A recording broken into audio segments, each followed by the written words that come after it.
Hey, it's Natasha. And it's Khalil, aka K-Man. And we are the co-hosts of Woke and Free. Thank you for tuning into our 11th episode of Woke and Free. If you've been joining our conversation for the past couple of weeks, you know that Woke and Free is all about being real and honest with each other and, of course, you. We're talking about everything and anything that's important to us, to you, the world, and nothing is off the table.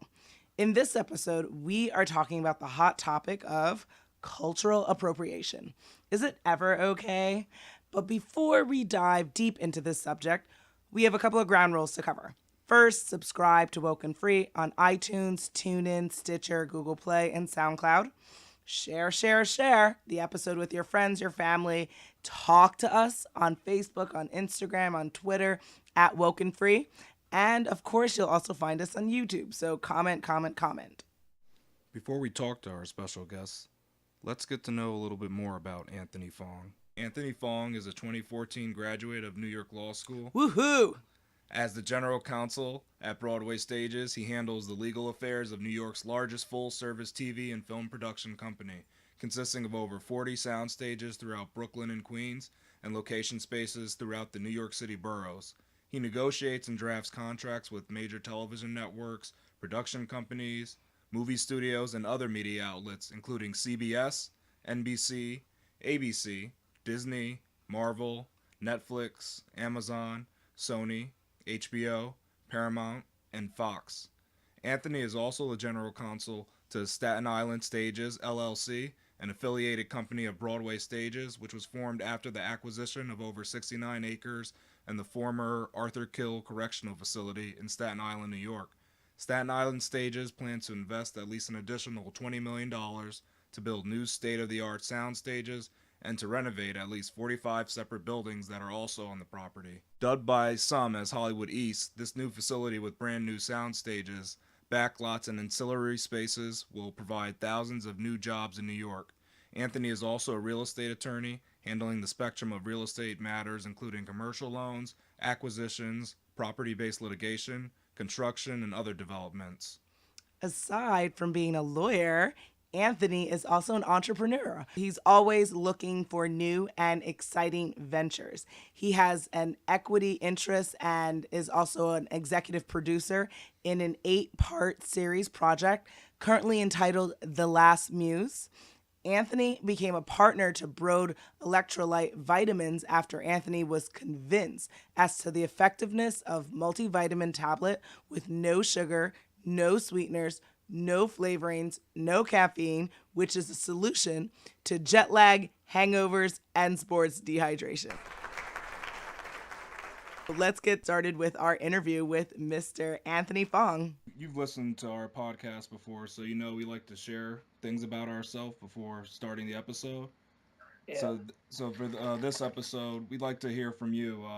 If you had the opportunity to live on Earth or travel to a possible hospitable planet, would you go and do it? Or would you just stay on Earth? I think I would stay on Earth. All right, so you're more comfortable.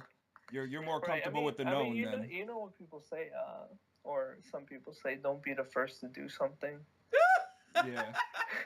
Right? And it applies to business or other areas, but I would probably want the traveling time to be less and for the planet to be guaranteed habitable before me or the rest of my family make the trek over there. Interesting. So you're not one to just go and chase the dream, even if the dream isn't necessarily fully laid out then. Yeah, but the concern is just whether or not I would lose time with my own family by doing so. I would want us to all stick together. Okay. Who knows what might happen? Did you guys see that Jennifer Lawrence movie? Which one? Which one is that? She travels into space. I think. It's Oh, called Passengers. Yes, Yeah. Passengers. Mm-hmm. I didn't see that, so. All right, so sure. Khalil, I mean, the pod malfunctions and everyone's still asleep, so they actually die on the trip there because they're out of stasis, right? imagine you have a family waiting back home, waiting to hear from you. Oh, okay. Yeah, I remember. I remember that movie. I Yeah, remember sorry, that. Jennifer Lawrence. He needed recollection. He did see. Yeah, but he thinks it's a great Oh movie, yes. though, right? Yeah. Yeah. I completely remember it now. I remember. Yeah. Yeah. I forgot the name of the movie, but It was interesting yeah. because she kind of she did hint to the fact that, like, did she regret going on that journey because now she left all her friends and everyone on Earth, and then she was in this weird situation where it was her and the guy. Yeah, it was interesting. So then, All right, what about you guys? oh, you wanted to hear from us? Did you want to go first? Sure. I think my whole thing would be, I love family and friends and stuff like that, but I also tend to be, I think, a bit, I'm not necessarily the most riskier kind of a gal. I'm a Virgo, so I do like planning and understanding what the risks are involved. But the idea of seeing another planet to me seems really appeasing. So I would probably say I would travel to the other planet. But your point of, are you going to lose time with your friends and family? I would say if Khalil wasn't traveling with me and WokeNFree wasn't going, then then I would. What if he was WokeNFree first? Khalil, what would you do? Would you wake her up? Would I wake her up from the? Yeah, from the stasis. Yeah, knowing that she would never get to that planet, and she really wants to see the planet, Oh yeah, I'd wake her up in a heartbeat. Yeah. And you know why? Hey, that's love, Natasha. That's love. You know why though? I can't live without you. Yeah, she'd rather see her husband's face than to see this new planet. I think that's really what it would be. Let's let her give a statement. Is this true? Yes, always. I would say the first face I want to see and the last face I want to see is definitely my husband. So yes, I would want to be woken up even if it meant that we were gonna die on the ship and not see the new planet for sure. Yeah. Say, Khalil, you got a good one. You're right there. You're right. Yeah, so all right, it's your turn. I would go with the quickness because I do want to check out new places, and traveling interstellar space seems like a really cool thing. You wouldn't even have to ask me twice. I'm there. Okay, so now the next question is all about you. So why don't you tell our audience more about yourself and what you do before we go into the topic for today? Yeah, I mean, I do a lot of things. I'm an entrepreneur, but my training, as you know, you went to New York Law School as well as in the law. I'm the general counsel for Broadway Stages, which is a TV and film production company in New York City, and also Staten Island Stages, which just recently acquired 69 acres in Staten Island, where we're trying to renovate the backlots and the existing support spaces, as well as build 5 new sound stages. So we're going to have our first kind of like a Hollywood movie studios in Staten Island. Very cool. In New York City. Yeah, it's going to be the first because there's not enough space here. Wow. That's really, really cool. Okay. So then I think then we can jump now. Now we'll get into the topic for this episode. It's all about cultural appropriation. So we'd like to hear your thoughts on how do you define cultural appropriation? That's a tricky question. I mean, what comes to mind when you think about it? I think it's sort of using another people's culture to the benefit of yourself as an individual. So it can be for financial gain, fame, whatever it might be. Khalil, what would you say? Yeah, when I think of cultural appropriation, it's the first thing that comes to mind is in the music industry, how often artists will borrow from other cultures and just claim it as their own. I think that's one of the big things with cultural appropriation. So we could take an artist like Iggy Azalea, for example.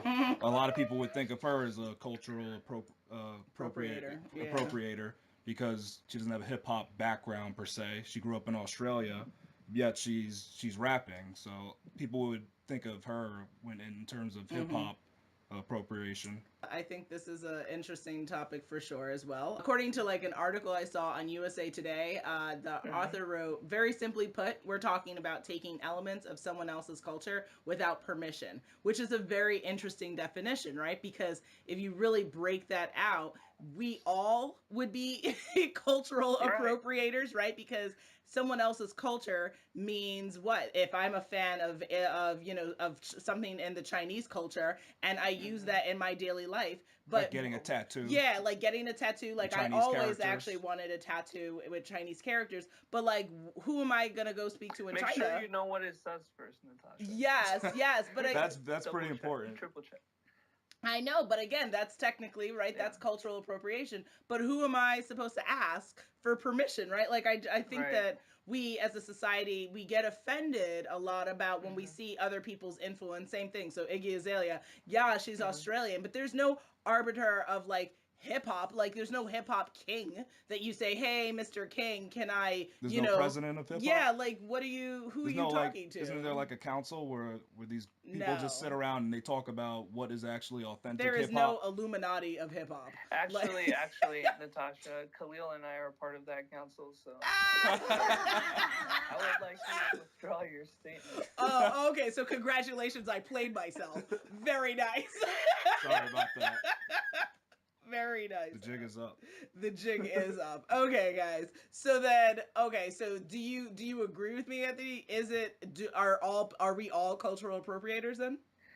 I think so. I mean, of course, there are different amounts in the spectrum that you have to consider, right? Something that is more regarded as cultural appropriation, like with your example, could be much different than someone just deciding to listen to rock music or dress like the rockers of that era. But are they culturally appropriating as well? I think they are. I agree. Yeah. But they don't really, since there's no ties to nationality with something like rock. I think that's more permissible to the general population. Interesting. So you're saying that the more specific it is, the more, I guess, offensive or egregious it could be. I think if it deals with someone's heritage or culture, nationality or origin, then maybe it changes the complete narrative. I think though, yeah, like when you get more specific, so like maybe rock might be open to everybody, but when you look at like the heavy metal industry, you'll find that there's not a lot of like black artists that are known. Like you don't hear a lot about them. I heard about this band. They're called Unlocking the Truth, and they're like a teenage band made up of these. I think it was 5 or 6 black kids from Brooklyn, and they didn't get much. There wasn't much media attention behind them, but technically they're like one of the few kind of black people in the heavy metal industry. Interesting. And they did have they had their music out there. They're on like Amazon and iTunes, all that stuff, but not a lot of media attention behind that, or like either way, good or bad, which is interesting because when it comes to like hip hop cultural appropriation, you hear about that immediately. I think that's kind of funny that like for other genres, you don't really hear about it. So you're saying when it goes where we have people of color taking from like Caucasian culture typically, then it's not like people aren't seen as cultural appropriators. But if they were to switch it, which actually I did want to mention, did you see on social media, Anthony, where people were giving a lot of shade and a lot of backlash to Kim Kardashian for dressing up as Aaliyah for Halloween? As a what? Dressing up as Aaliyah for Halloween. Oh, I missed that. Yeah. So she dressed up as Aaliyah, and people got all up in arms about that. Yeah, I mean, I didn't see the pictures. Now, the key thing is, did she dress up in blackface? Because that's no. Yeah, that would make a big difference. Yeah. No, she used like, it was kind of like when Aaliyah dressed in like a kind of like a bathing suit, like bikini top, and she had like these maybe silver pants or something like that, and so it was like very reminiscent of like an Aaliyah look, and so you knew instantly, and especially with the wig that she had on or whatever. So, but again, at the end of the day, so Halloween is a really good example to bring up with this because, people, for Halloween, you think, oh, I can dress up as anyone. Nope, because now people are saying, don't dress up as a Native American. That's cultural appropriation. My culture is not a costume. It gets dicey. I can definitely see that, and in that industry, it's getting worse and worse with the type of costumes out there, even for little kids, But I wanted to ask you two, how do you think the issue changes when the person's intent is to pay homage to a certain group? You know, it's not to joke around dressing up like a Native American for Halloween, but it's actually because they respect the culture. And just like you said, you had wanted some tattoos in Chinese calligraphy or lettering, right? Yeah, I agree with you. Yeah, I mean, I don't think that you mean to do that as an insult, but just that you appreciate the culture, right? Yeah, if anyone knows me, they know I'm obsessed with Asian culture. So I definitely I gotta take you for dim sum then. You like dim sum? I've had, I've had. It's quite good actually. I went to this place in the city. So I think the best answer I would say, and I'd love to hear what Khalil has to say on this, but Jim Carrey, right, says intention is everything, and I think that statement is something that I can go to every day of my life, and especially when it comes to the subject, right? There is a difference between dressing up as someone that you absolutely love and then dressing up to mock the person. But the problem in our society is what? People don't, they're not able to read your mind. What do? They just look at you and they make a determination. So regardless of how much good intention you had, it's irrelevant, right? Because you have to explain your intention. You can't see intention. And so if someone says that it is offensive to dress up, say a person is Caucasian and they love Michael Jackson and they dress up as Michael Jackson, regardless of what his intention is, they just see that as a person who's not of color dressing up as a person of color. This could be offensive. So I think intention is important, but how do you get that across when people won't give you the time of day? Sometimes they just see you and make a judgment call. Does that mean you're for it or against it then at the end of the day? I think your intention matters, but I think that people don't, because you can't see intention, then you probably, I don't know, because then there's the issue of like, well, you should have the freedom to dress as you want. Ultimately, I think I would say it depends on the type of life. If you're willing to deal with the consequence of your action, then do it. If you're not willing to deal with the consequence, then don't do it. I think that's where I would stand on it. So for me, I personally am more interested in dressing up as a fictional character than as a person, not because I'm afraid of backlash, but just because like I just really like I want to dress up as Storm. I want to dress up as Wonder Woman. I'm more interested in that type of dress up than dressing up as like Maya Angelou. So are you okay with a Caucasian dressing as like a prominent African American? I think our society is going to say no to it, and I think that I guess if the person explains themselves, then people, that's okay. It's well, Just based on what at the end say? of the day, it's not for me to decide what someone else's life decision That's is. the truth. Okay, Yeah, like that's ultimately like if you're gonna do it, like. But then again, we went to Penn State, and they like there was an incident of blackface at Penn State. They were just talking about like being PC on The View this past week. Again, they said intention is important. I guess if you're not intending to be malicious, then you should do your action. But if you are, then don't do it. But it depends on the action. So we've been talking about dressing up as the different culture, but in terms of music, if your intention isn't to make fun of their music, I think it's okay. What's wrong with doing that? What's wrong with performing in a genre that's not traditionally taken up by your cultural background? Because who's your audience? Your audience is going to make the judgment call, and that's all they need to judge you on is that good or not. That's what I do. When I listen to music, I don't try to find out who was this person, like who are they, what's their background. I don't do that research. I listen to the music. I listen to the lyrics. Does it sound nice? I mean, that's what I go by. I don't think, who is this person? Should they really be performing this? I'm not the judge of that. Are they making good music? That's really the question. For music cultural appropriation, I don't really think that's a big issue, because usually the intention is to just make good music. It's not to just make fun of the music. I mean, sometimes people get mad though, because they'll jump, like a lot of artists are jumping into hip hop now because it's popular, but if we go back 10 years, would they have actually done a hip hop song? See, that's the question. Like, is it really being true to themselves, or are they jumping in just because of the money now? So if your intention is to just make money off the other culture, does that still make it okay? I think that's that the could be.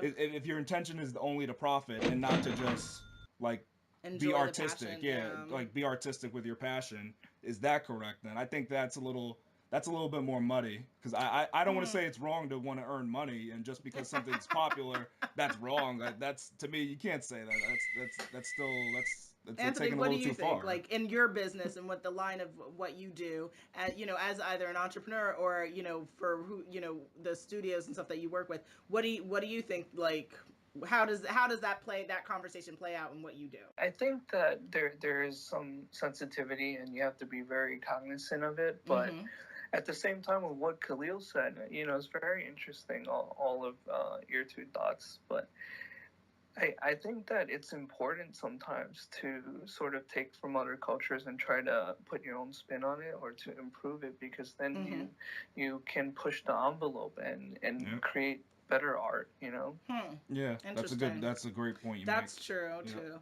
But what about like situations where, like, say in hip hop, right? We all agree that hip hop is something that's associated with like Black culture. Is that like a blanket statement that everyone agrees with, or is that arguable? The roots actually started off in the Bronx with it's funny.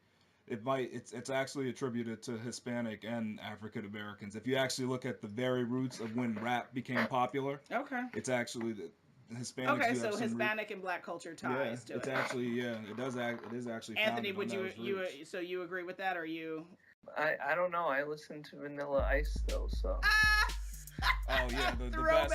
He's the best artist of all time. So. I know that I was gonna be like. Em's a really good rapper. I just want to point that out. True. But, okay. I think I don't know if you saw the Netflix documentary on Rapper's Delight and the growth of hip hop as an industry, and especially in New York City. But that song, which what everyone considered to be hip hop, wasn't even at the core, the essence of hip hop. It was something purely for monetary gain, I think. Well, so what I was leading to is like, so when a person not of color gets into hip hop and then is a very famous artist and maybe even seen as like better than people of color, is that like, are we okay with that, right? Like, is that a cultural appropriation? Yes, no, and if it is, it's like it's a permissibility. I don't know if permissibility is even a conversation that we can get into. I mean, like we said before, there's who's the arbiter on. Yeah, you can't on this issue. You can't really decide, and you're gonna have a lot of what do they call it these days? Twitter fingers, ready to ridicule you, and you're not even gonna know who's trolling you or criticizing you. But there's no one to really decide what you can and can't do as long as it's not dangerous to other people or overly offensive, right? True. Okay. Do you think the cultural appropriation is destructive to our society? Jeremy Lin has always been known, or has been for past year or 2 years, for having these outlandish hairstyles, or just hairstyles that he really likes. He had a super mohawk, and he changes his style very often. But more recently, he was seen sporting dreadlocks, and this ex-NBA player he used to play on the Nets, I was actually a fan of him too. His name, Kenyon Martin, went to social media to criticize Jeremy Lin, and it was a lot of controversy, and people took either side. But at the end, Jeremy Lin, he's Harvard educated. He just said, "Look, I did it because I appreciate the culture, and Kenyon, you probably appreciate the culture too because you have a Chinese character tattoo on your neck." Yeah. Gotcha. Right, and then after that, a lot of people took Jeremy Lin's side. But I think the point is, Jeremy Lin in interviews after was just saying that we should learn to appreciate each other's culture and learn more about it. And he doesn't feel like he was trying to culturally appropriate, and he didn't feel that Kenyon Martin was either. Gotcha. I mean, I think what it's going to come down to is that I agree. Like, as a culture, as a society, globally, as a global society, we as people need to stop seeing each other as enemies. We need to stop seeing other people as different and focus on what unites us, which is our humanity, which is our passions for music, our passion for art, our passion for being different and doing different things. And I think that as long as I think where the conversation of cultural appropriation becomes an issue, and I talk about this when I talk about Black feminism, when I do talks at schools, is that it's The thing is, I think with like at least black women, right? We get offended when people will say to us, like your lips are, too big or this, that, whatever, like criticize us for what we have naturally, and then when someone not of color goes and they emulate how we look, but we're deemed as wrong for existing naturally this way, and then someone else like uses it and they are able to succeed either in their career or are idolized as beautiful people. I think that's when the cultural appropriation conversation is very frustrating, because it's like if we stopped criticizing people for existing how they naturally are, then then you can go ahead and inject your lips and butts and do what you want to do, but don't call me wrong for just living my life, right? Like I think that's the issue. I think sometimes in movies they do that. They'll make fun of other cultures, but then go back around, that same character will have the same traits. So it's kind of like the Jeremy Lin situation with the dreadlocks. There's people that they'll make fun of the dreads, but they want to get them themselves, and it's okay. Yeah, and it doesn't make sense. That just seems wrong. Do you guys feel that for certain cultures there's more of this going on, but not really spoken about?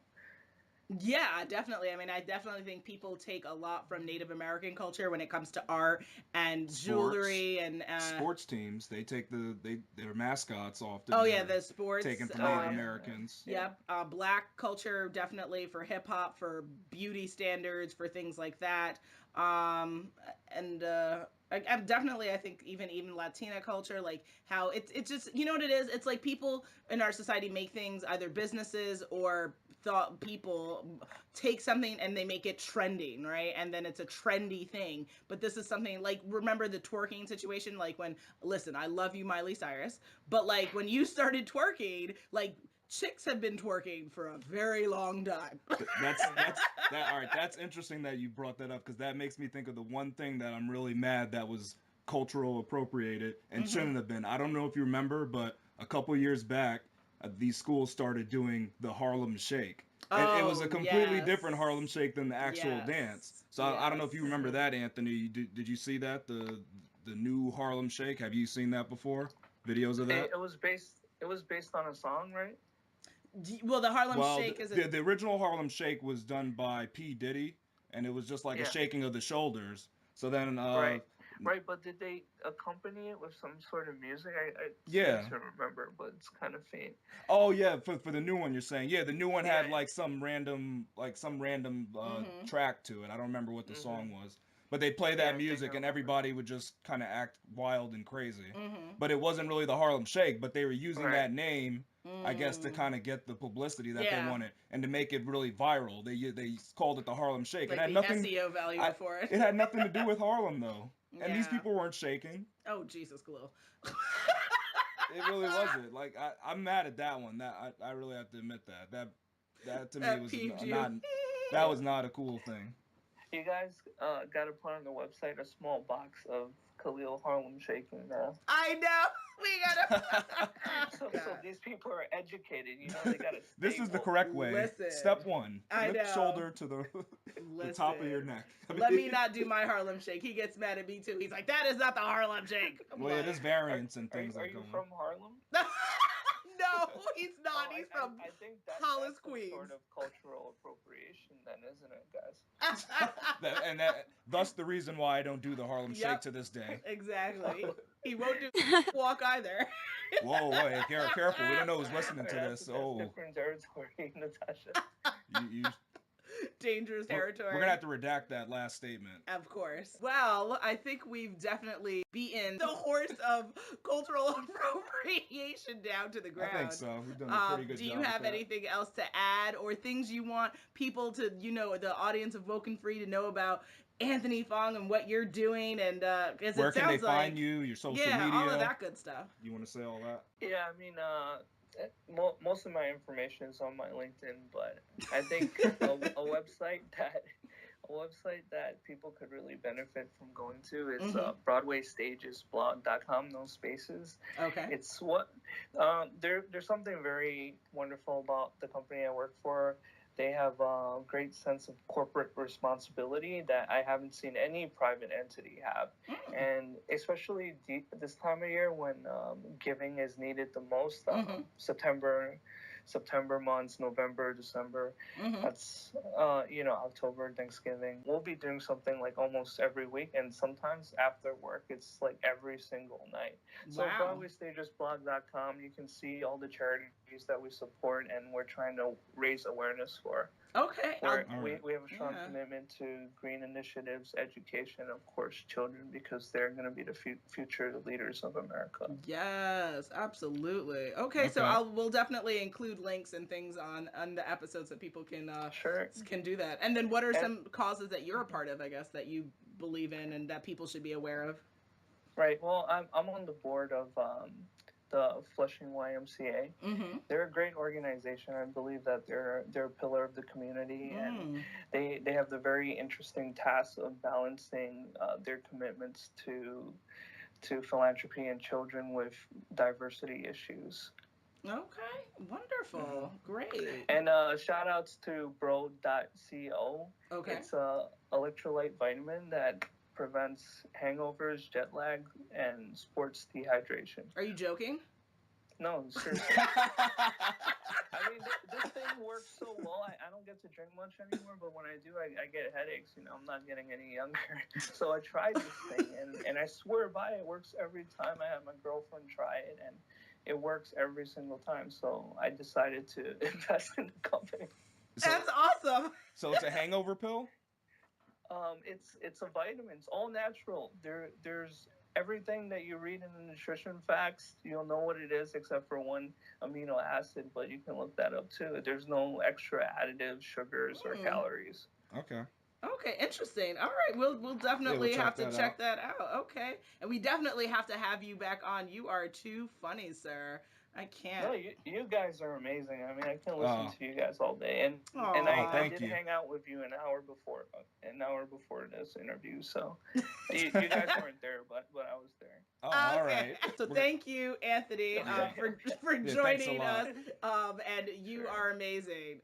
We are at that time again. It is coming to the end of our 11th episode of WokeNFree. And it was quite the episode, talking all about cultural appropriation. Now, I always have to ask, will I leave you hanging for what our next episode is going to be all about? On our next episode, we will be discussing gun control. So follow us on social media to follow along in the conversation, and make sure you tune in to next week for WokeNFree Wednesdays to join the conversation at www.WokeNFree.com. If you want to be a guest on the show, please submit a topic for an upcoming episode or share how you feel about what we've talked about in the past and what we plan to talk about in the future. I have seen you all commenting and telling us, certain topics that are major to you, so we appreciate the feedback. And of course, you can hit us up at the Contact Us page at WokeNFree.com. And I can never stress enough, we're super, super social on social media. So hit us up on Facebook, Instagram, Twitter, and of course, YouTube. If you didn't already subscribe, please do. Share the episode and make sure you come back to join the conversation every Wednesday for WokeNFree Wednesdays. Till next time, folks.